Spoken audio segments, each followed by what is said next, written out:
Peuple de Dieu, bonjour. Je viens partager avec vous la puissance de la parole. La puissance de la parole.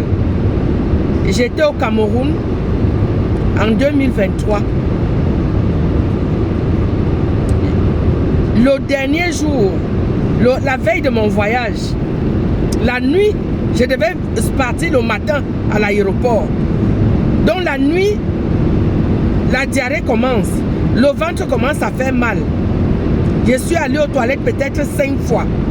Mais la 6e fois, je me dis, ok, est-ce que je veux mourir ayant la connaissance? J'ai proclamé la parole.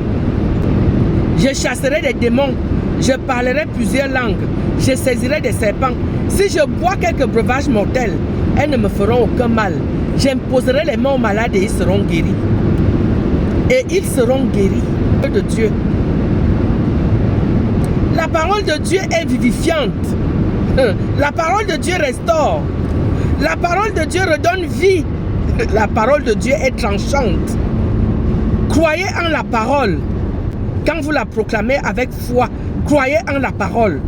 Et vous-même, vous verrez dans votre vie. Croyez en la parole. Avoir la foi, c'est craindre Dieu. Donc, craindre Dieu, c'est éviter le péché. Se débarrasser du péché. Je ne suis pas sainte, mais fais quand même le nécessaire d'éviter le péché. Craindre Dieu, c'est éviter le péché. Éviter tout ce qui ne donne pas gloire à Dieu dans vos vies. Donc je suis reparti au Cameroun, je reviens du Cameroun, ça ne fait pas une semaine. Le dernier jour encore de mon voyage. Et ça recommence. Donc je suis allé aux toilettes cette fois-là, une seule fois. J'ai dit, toi là, toi qui veux que je vienne tomber malade ici au Cameroun, ou bien tu veux que ça commence et puis que je reste ici, je ne sais pas l'intention de ce petit sorcier. Je n'ai rien mangé qui puisse me nuire la veille. Je n'ai rien mangé qui puisse me nuire. J'ai mangé la même chose que mon petit frère. Mais la nuit, la diarrhée a encore repris. La diarrhée a repris. Alors j'ai dit cette fois-ci, je n'irai pas aux toilettes 2 fois. J'ai encore proclamé la parole. Et la diarrhée s'est coupée net. Et je suis venu debout comme un enfant de Dieu.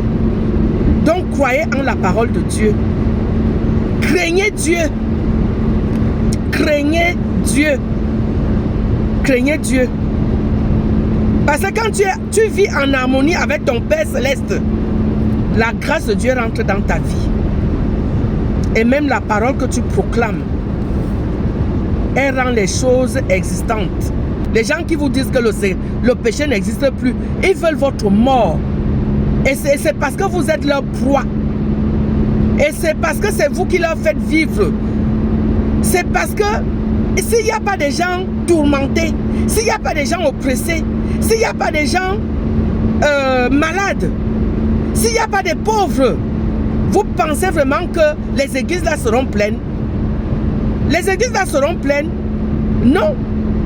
C'est pour ça qu'ils veulent vous tenir en captivité. Ces sorciers, pasteurs et autres. C'est pour ça qu'ils veulent vous tenir en captivité. Sortez de ces églises maléfiques. Sortez de là. Cherchez Dieu vous-même sérieusement. Et maintenant, quand vous cherchez des églises, cherchez les églises où on vous parle de péché, où on vous demande de vous repentir, où on vous exhorte la repentance. C'est très important d'éviter le péché. C'est très important de craindre Dieu. Repentez-vous et sanctifiez le sabbat. Soyez tous bénis.